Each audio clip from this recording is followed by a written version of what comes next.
Hello. It's now time, now that we've done some work with Ruby, for us to move on and actually dive into talking about databases. What I'm going to do here is provide a quick overview, an introduction to databases. This is basically the lecture that goes along with the reading of Chapter 1.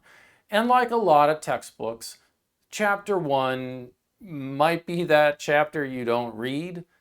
I do recommend that you at least skim through it, try to pick up some of the key points on it, watch this lecture. There's a lot of information in chapter 1. We'll hit upon all the really important stuff later in the chapters that we cover.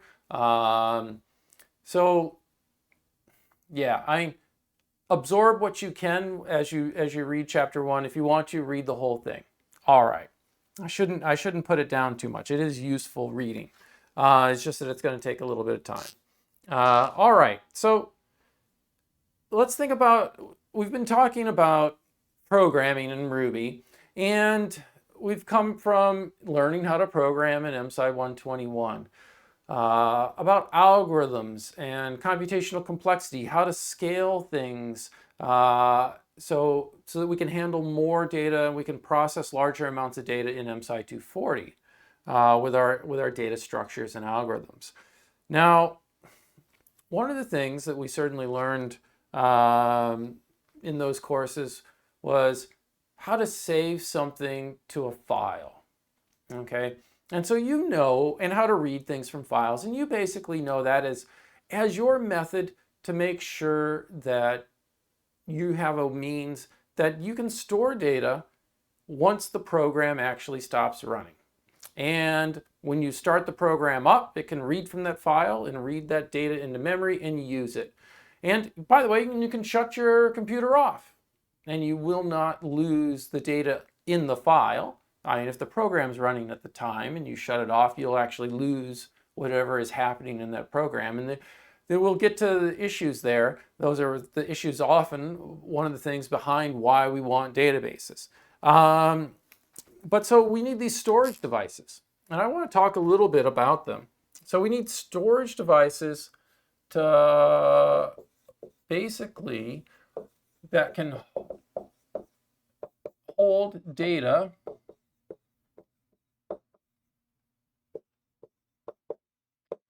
when the power is turned off.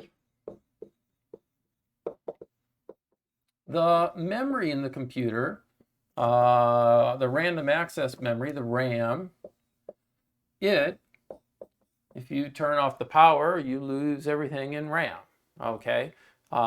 So we need a mechanism to save that, and you know it's files on files. But what's interesting is nowadays there are two primary storage devices that you can have on your computers. You can have magnetic hard drives, and we'll typically refer to these as hard disk drives or HDD. And we can also have solid state drives. And these are your SSD. What does a magnetic hard drive exist? Well, it has one or more platters, so circular disks on it. And these disks spin around at very high speed. All right. And on them is a magnetic coating. If you've ever seen a tape recorder with tape, and it's got it's sort of a dark grayish brown color, that's a magnetic coating. And there's a very special magnetic coating on the hard drives. The hard drive platters once upon a time, they were made, a lot of them were made out of aluminum. I believe most of them now are made out of glass. Anyway, so they've got a coating on them. They spin around, and much like if you're into retro things and you've seen a record player, there's an arm, and this arm can move back and forth, and at the tip of it is a recording and reading head. And again, it's the core idea is similar technology that allowed us to have tape recorders, for example. And so as this head moves back and forth over this, it will access different tracks of the platter. And so if you leave the head over one part and the disk spins around it, you can read a bunch of zeros and ones, as that's how we store all of our digital data.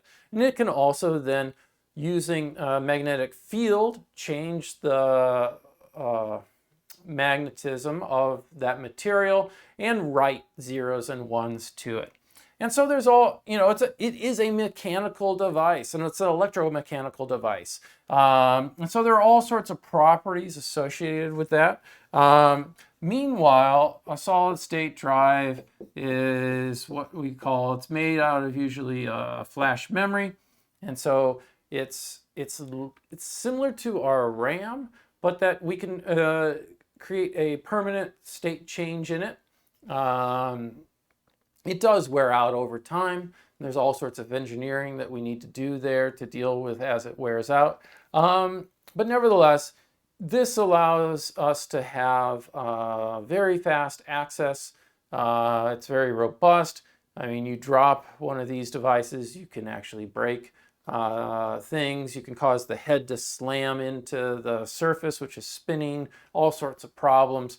You drop these, I mean, these are what your USB drives are basically made out of, that your thumb drives you stick in and save some data on. And so, but there's just a larger scale, and you know that those are really quite robust.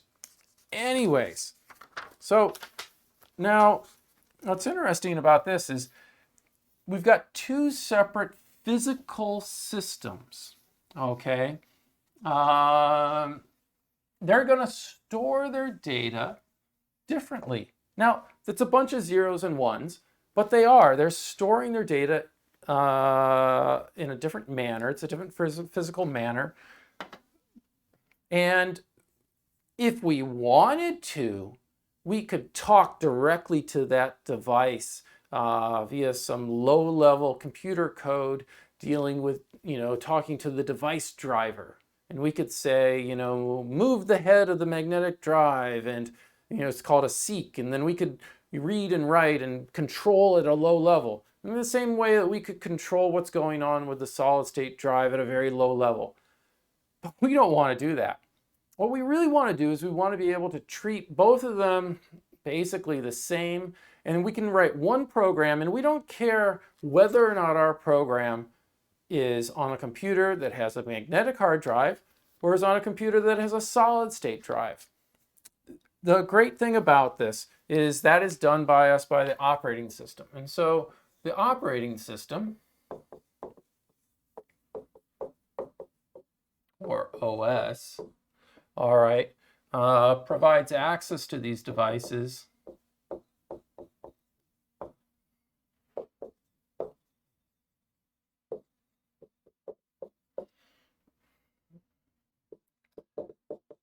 with a file system. All right, and this is what you're used to. You see files on your computer, they're inside of directories, and you've already learned how to read and write those files from a computer program. Now, again, what is beautiful about this is an abstraction that hides physical storage issues from us. So we get to treat it as a bunch of files. We talk, we can read and write, but we don't need to know any of the details. And this sort of layering of abstractions is very important in software design, in all sorts of design. So we have something that's complex, and we don't really want to deal with that.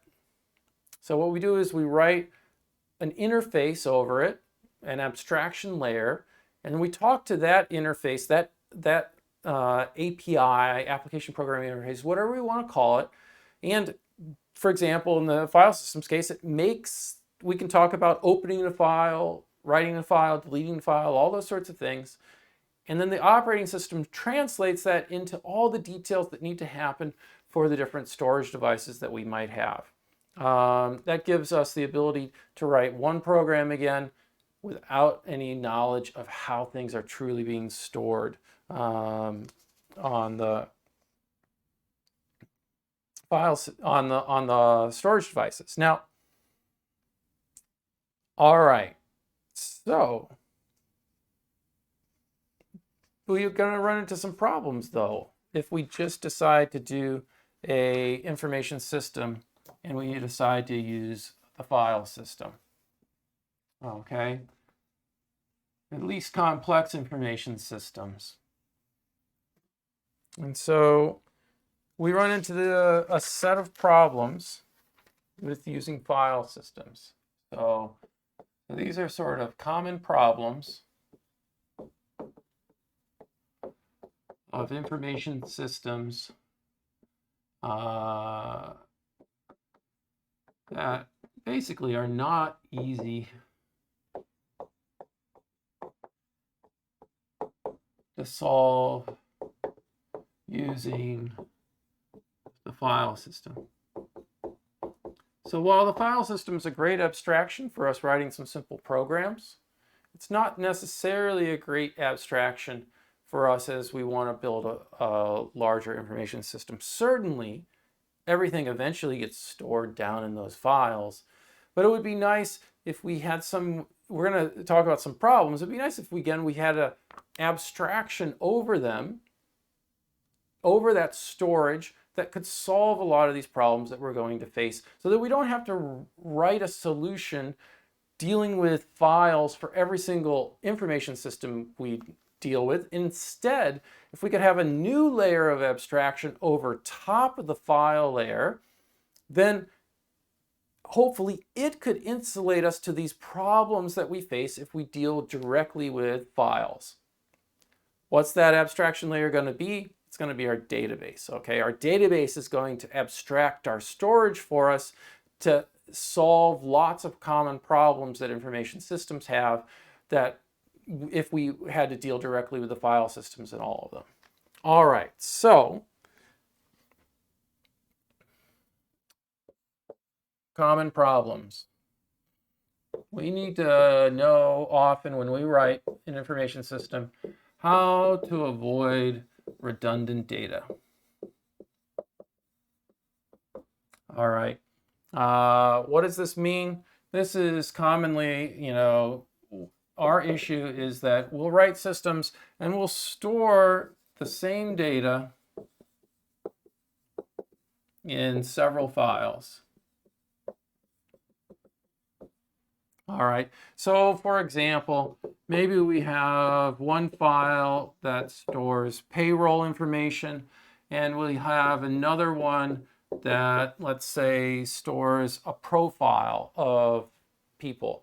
And so the payroll is going to have in it an ID, name, and how much we pay the person. So we're going to store all this sort of stuff in this file. And then we might have another file where we're going to store the ID of someone, their name, and their birthday. And this could just simply happen because when we wrote the payroll stuff, we didn't need the birthday thing, but later we needed the birthday stuff for another program. Now we've got information here in the payroll, in the profile, that's redundant, which is ID and name. And so this could be like an employee ID. So the thing is here, everywhere where we go, if we need to, let's say someone changes their name. It happens, okay? People get married, for other reasons they change their names, but they're still the same employee, so we're not going to change their ID. But now we need to go through all of the system and find all the locations where we've stored name and update them. This is really problematic. And so we would like to have some sort of way to storing data that we could nicely avoid redundancy along these lines. All right. Now, if we fail to update all instances, we have an issue of inconsistent data. So we'd have like an old name and a new name. That's inconsistent. We don't like that. So inconsistency is bad. We want to maintain a consistent set of data.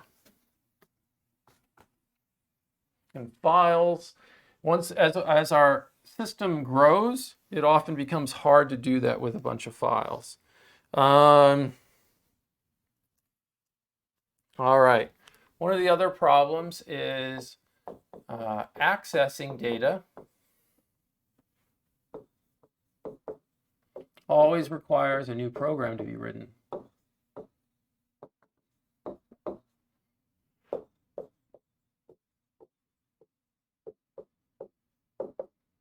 So in other words, let's say someone wants to do an analysis of the payroll data that hasn't been done before. Someone's got to write a program to read in the payroll data and do that computation. And maybe it's something as simple as I would like to find everyone who is paid more than $50,000 a year. Well, we don't have anything in our existing programs that do that, so we're going to have to write a new program that runs and obtains that data for you. One of the things databases solves for us is it gives a means for people to gain access to a general query interface over our data so that a lot of these sort of one-off programming requests don't have to happen. They could actually happen by accessing the system and issuing a query against that and querying that data. All right. We run into this issue that basically it's a bunch of files. Any program could potentially modify it. So basically, with any program allowed to modify our data files,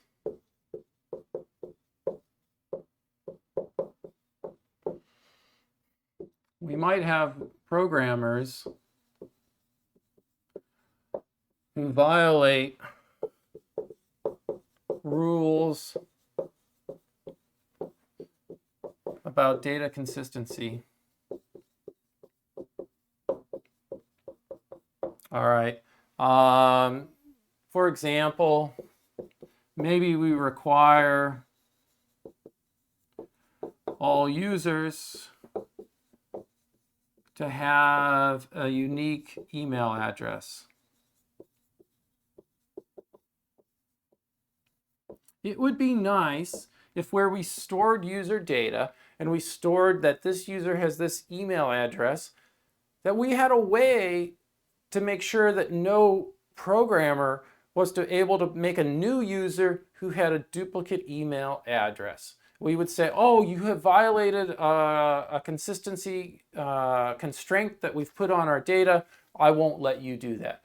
This is something that databases solve. Okay, we can put consistency constraints on our data and thus prevent programmers from putting our data into an inconsistent state, violating our business logic, our business rules. It's a really nice thing. And it's not just about other programmers, by the way.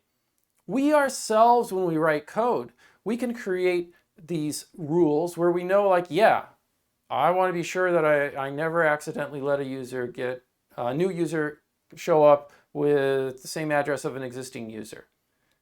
Well, if you are able to put that constraint into the database, when you write code, you'll prevent yourself from ever accidentally causing a change in the actual data system that would violate the business rules and logic. It's extremely nice way. It's basically how to prevent yourself from shooting yourself in the foot. And you can see that If you're dealing directly with a file, and so you're directly storing the data, it's all about you maintaining that consistency. Whereas we can push that into a database system and have the database help us maintain that consistency. All right. Likewise, when we are dealing with multiple files, and again, it's because we have a big system, we have multiple files.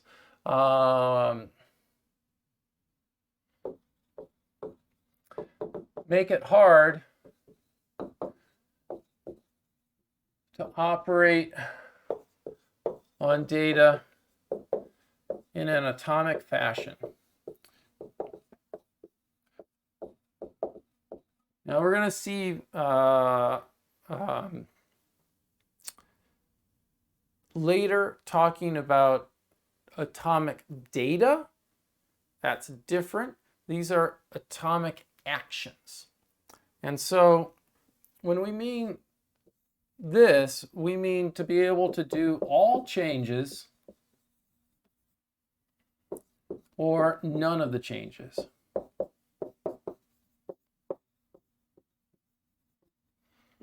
The classic example of this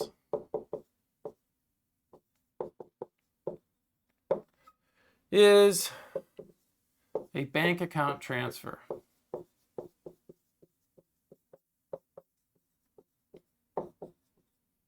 All right, and so you have to withdraw money from account A, and you need to deposit that money to B.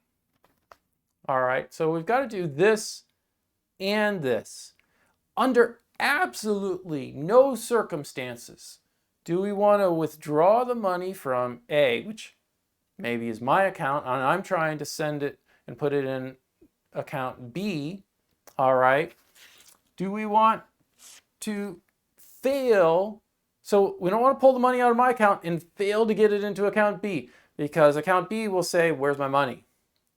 And I will look at my account and go, it's gone. So we need this whole thing to happen in an atomic fashion, a singular thing. It either happens or it doesn't happen. So it either does the withdrawal and the deposit, or all the money stays in account A. And we know that it didn't work, and we can still resolve to figure out how to get it to work. All right, so if we're working with regular files, now there is a way to do it, but we have to go to all the work to make it happen. This notion basically, which is, we need a transaction, a series of steps that we need to be atomic. So we would have to implement transactions.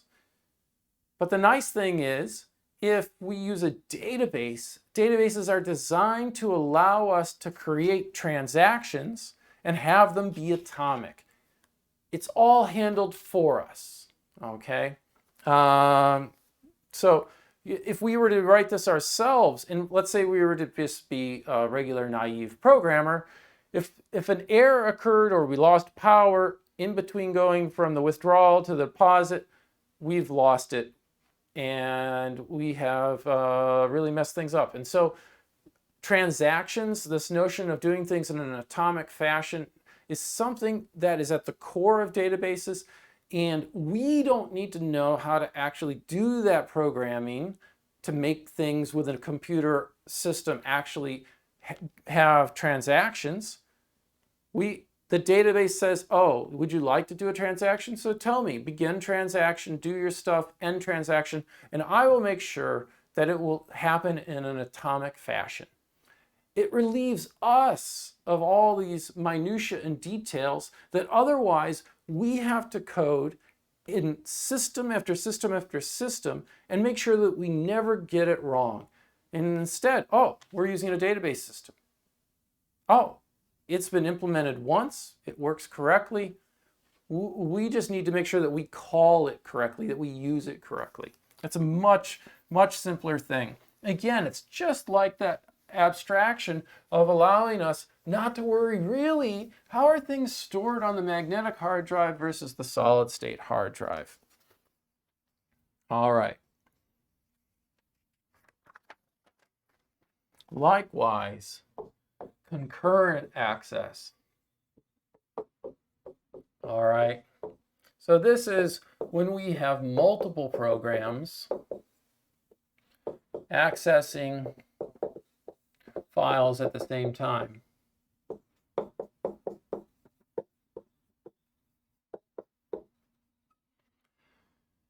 If we don't do it right, we can run into the problem of we can write over each other.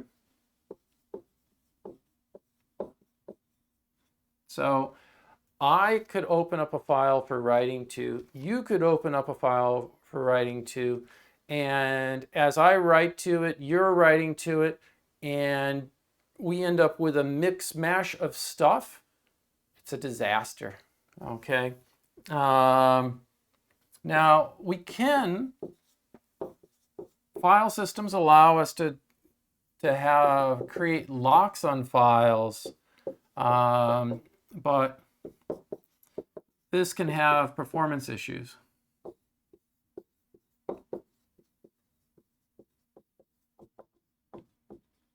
And the important thing is to know is that the database is designed to allow for concurrent access. It's going to handle all the locking in a way that actually allows for high performance, okay? And so again, we don't need to worry about how that is done. The database is going to allow us to have concurrent access. Where are we going to want to have a lot of concurrent access? Well, imagine we're building a website, and we've got a website with lots of users doing things, and they're manipulating the system at the same time. Well, we want to be sure that they don't stomp on each other and write over each other's data and do things. In the database, by using our database as our storage level, we all suddenly get to have this website that allows multiple people using it at the same time. It's absolutely wonderful. Another thing is security. And for the secure level, we would be using file system permissions. These are very limited. These are really about users of computer users logged into the system, whether or not they're allowed to do stuff. What we'd really like to be able to do is to have a computer program acting as sort of this server, and it then has inside of it an internal notion of user accounts that we're able to maintain, and we're actually able to control who has access to what data within the system. Again, a database handles all of this for us. All right. Now, this really leads us to the notion that database, one of its really big things is that a database ends up giving us a system with what are known as having ACID properties. So we can do, there's a lot of commands and things that we can do that have what we would call, they fit this acronym of ACID, where we have it be atomic, consistent, durable. Oh, sorry. I need to learn how to spell isolated, and then durable. All right, and so what are these again? So this is, things are atomic when we allow, when they're designed to be able to do multiple operations basically as one operation. Okay, again, this is the notion of a transaction in a database. We can start a transaction, we can do lots of separate, we can read, write, delete, all sorts of things, and then we can end the transaction, and all of it either happens or none of it happens. All right, and That is super, super handy. All right, the same thing goes like with we could even have a single statement to update a bunch of data in the database. And it could be a single statement, but it's all sort of data. We'll explain this in a moment, but we know that it either all is updated or none of it is updated. Again, it happens in an atomic fashion for us. Consistent. This keeps our database is always in a valid state. So it may, if you were to think about files, and again, let's say you're writing out data to a file and you've got a particular file format.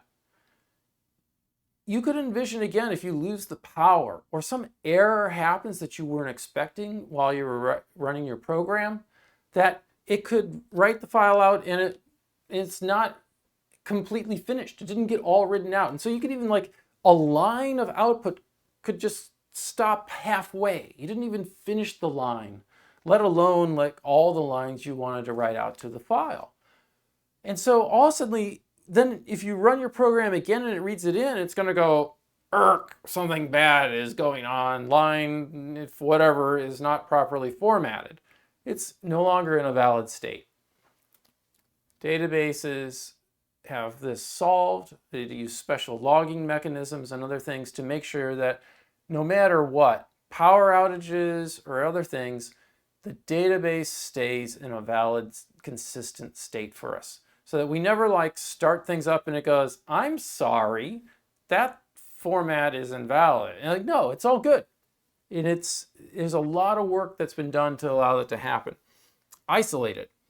This is the concurrent bit. So this is to allow concurrent access. And the idea is to isolate effects. And so basically envision that you're going to have transactions.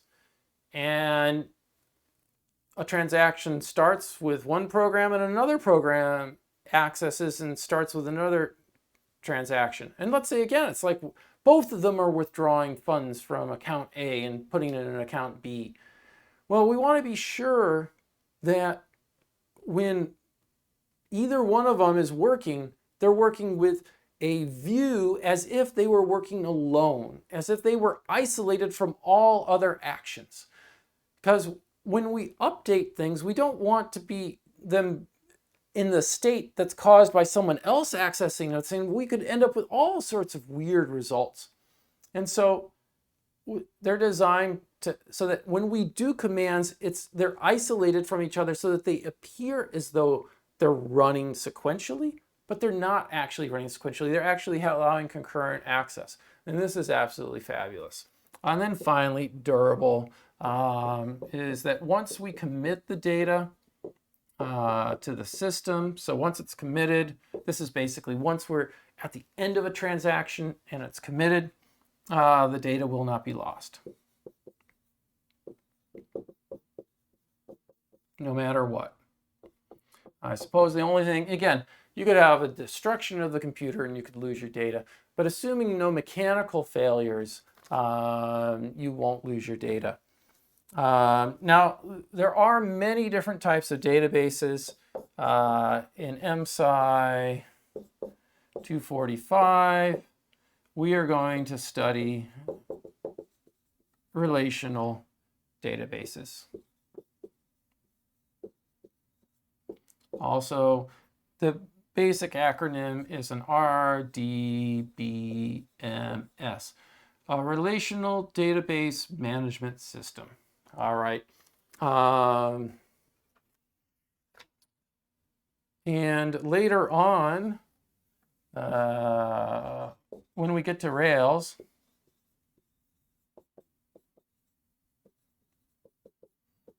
we'll be dealing with this notion of an object relational mapping.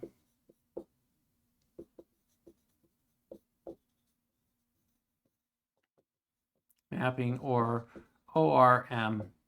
And this is going to be so that while a relational database operates with relations, which are just these things, tables, we'll explain it very soon. Objects are what you're used to in object-oriented programming language. It's what you see in Ruby. And so the two are really not the same. Relations in a database are not objects.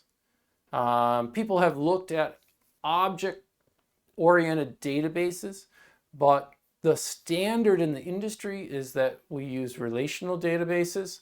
And then when we want to interact with them, it's often quite common in these modern web frameworks to make use of an object relational mapping. It makes programming a bit easier for us. And again, it's another abstraction layer on top of things. So while we'll use SQL, structured query language, to query and work with our database, when we get to Rails, we'll go one abstraction level above it using this ORM. And the fascinating thing about that is then it actually allows us to use, if we wanted to, we could swap out different brands, so different makes of relational databases underneath it, and not have to know the small subtle differences between those databases. And it's all isolated. All those changes are isolated from us, which is a really nice thing. And again, we just see this time and time again. We build something and then we're like, we don't want to deal with that at that level. We want to deal with it at a higher level. So we create an abstraction layer and then another abstraction layer and another abstraction layer and so forth and so on. So when we have this computer system, we're going all the way from these, and we aren't even talking about what's happening at the electrical engineering level, the computer engineering level, but basically, yeah, we're going from physical storage to a file system, to a database, to dealing with that database using SQL, to dealing with it now with object relational mapping. We just keep piling on top, but they're all layers on top of each other. And this is one of the biggest things about software design, is create abstractions to allow us to control complexity for ourselves. All right,